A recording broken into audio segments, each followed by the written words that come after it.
Hello, my friends. Hello, hello. How are you? Thank you for stopping by. My name is Jason, and this is the Outstanding Life Show. Here we talk about mindfulness. We talk about recovery. We talk about addiction. We talk about overcoming adversity. That's another way to put it. I wanted this show originally to take on some of the stigma that comes around the mental health conversation because it can be a touchy subject depending on the circumstances and what the topics are about. Sometimes they're a little more challenging to just introduce the conversation to go from 0 to 60. So when it comes to the outstanding life, I wanted this show, I wanted this podcast, I wanted this blog, I wanted it to take on that conversation, but I didn't want it to be something that convinces you to do something. And I didn't want it to convince you to not do something as well. So I wanted this more so to be where a companion, if you will, where someone that's already made the decision to live an outstanding life. Well, this show is for you. This blog is for you. This podcast is for you. We are taking on the topic today about vulnerability. And when I chat about vulnerability, when we dig into that, vulnerability, we've mentioned before about being open, honest. Um, we in recovery and addiction, we call it open, willing, and ready. And those are just common buzzwords that we use. And if you missed that, we did have a previous show about the addiction buzzwords that we kind of throw around in recovery. And so being open, willing, and ready is another way of phrasing vulnerability. And what I mean by rephrasing it, I mean that there's another way that we can approach that conversation. When I say what is vulnerability, it's the act of being open, honest, and ready. But when I say that, where does it start? Like if I were to paint a broad brush and if I were to just say, okay, Jason, go be vulnerable. Well, that doesn't really equip you. That doesn't really set me up for success. That doesn't really, well, what if somebody didn't have the insight? What if there was no starting point? It's very challenging. And I'll give an example. In my first day when I was in rehab, I got checked in, and I'm in the it's a mental health institution, a rehab, and the treatment center. I've checked in, I put my bags away, and then as I'm putting my bags away, they're like, "Okay, Jason, they're going to they're going to the nightly meeting." And I was like, "Nightly meeting? What do you mean nightly meeting?" And they're like, "Oh yeah, no, no, yeah, yeah. There's a morning meeting, there's an afternoon meeting, and there's an off-site meeting, and there's also a morning meditation." Like there was at least 4 or 5 different meetings a day. And I had just arrived in the evening. It was after dinner. And so there was the evening meeting. Like, yeah, they're going to an evening meeting. So just so you know, here's what's expected of you. And they listed a long list of things in the treatment center. But one of the requirements was I had to go to this meeting. And every day it's a different meeting. So there's 400 meetings a week in Calgary.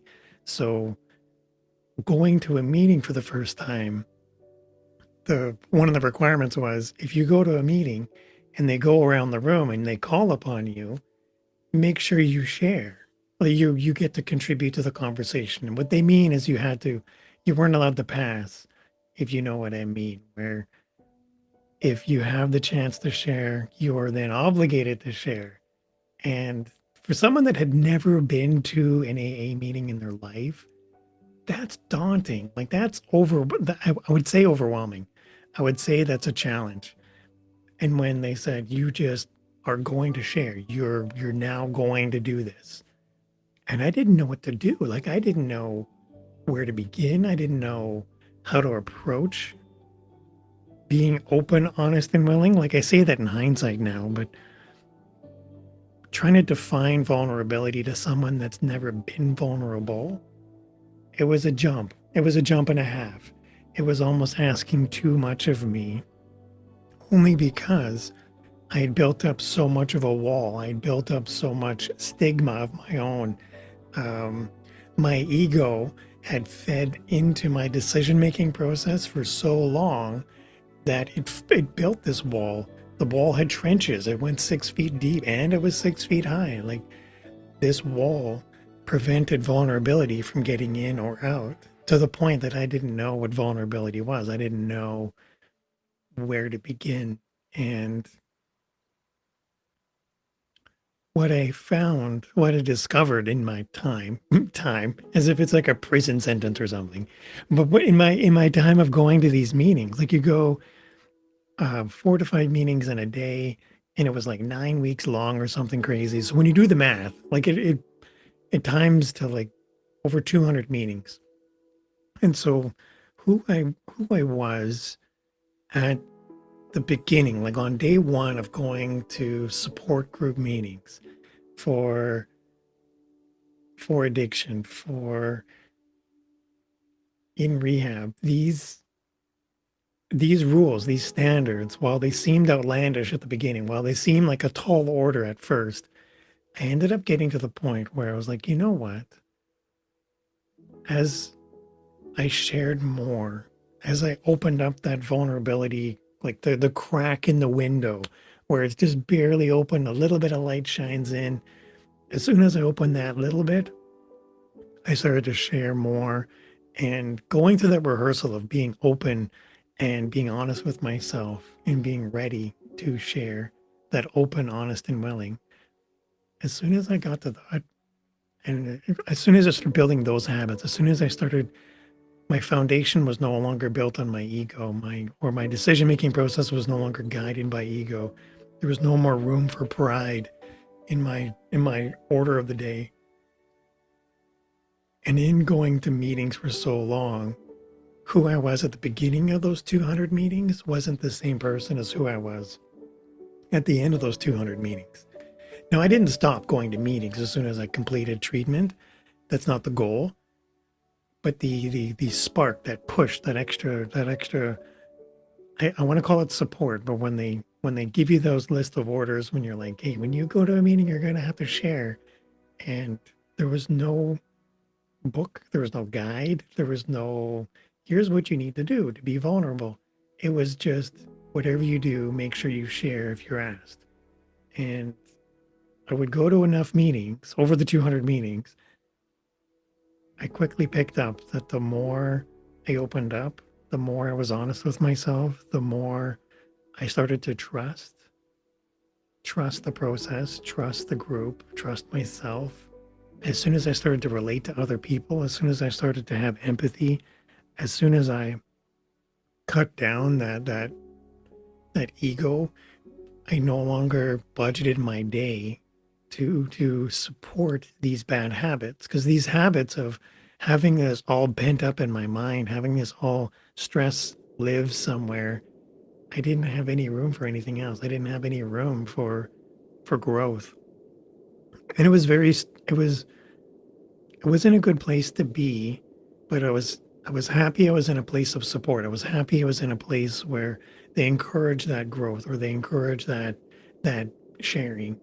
And it over time, it had built in that comfort level. Over time, I had developed that sense of confidence, or that sense of certainty, really.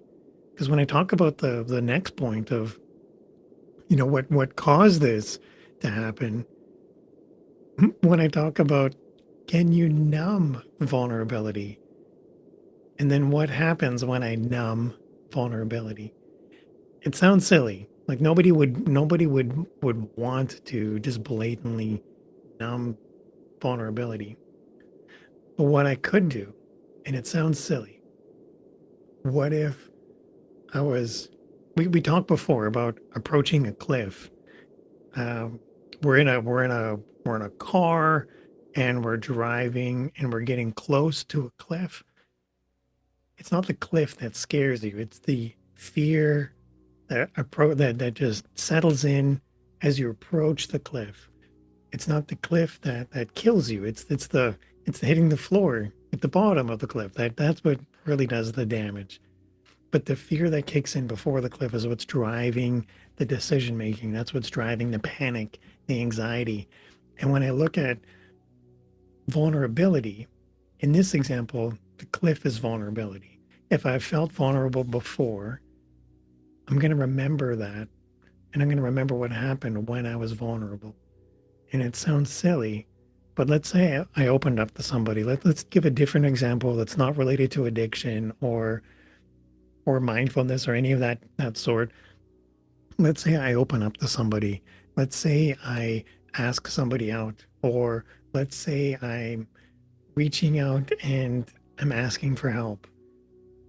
That's being vulnerable. And let's say I wasn't supported, or let's say I didn't get the job that I applied for, or let's say I was let go from a job, or I get dumped, or I get turned down, or you open up to somebody and they just say, no, I'm not interested. That's the act of being vulnerable, but still being let down is a feeling I remember. And when I think of approaching that vulnerability and I'm approaching that cliff of being vulnerable in the future, I start to panic. I remember the last time I was vulnerable, and I'm starting to make wild assumptions based on past patterns of behavior. Therefore, the future will operate the exact same as the past. So under that notion, what I should not do, Jason, version 2.0 software, Jason, you should just not be vulnerable. That's the solution. If you're never vulnerable, you will never have the same feeling. That's a good solution, isn't it?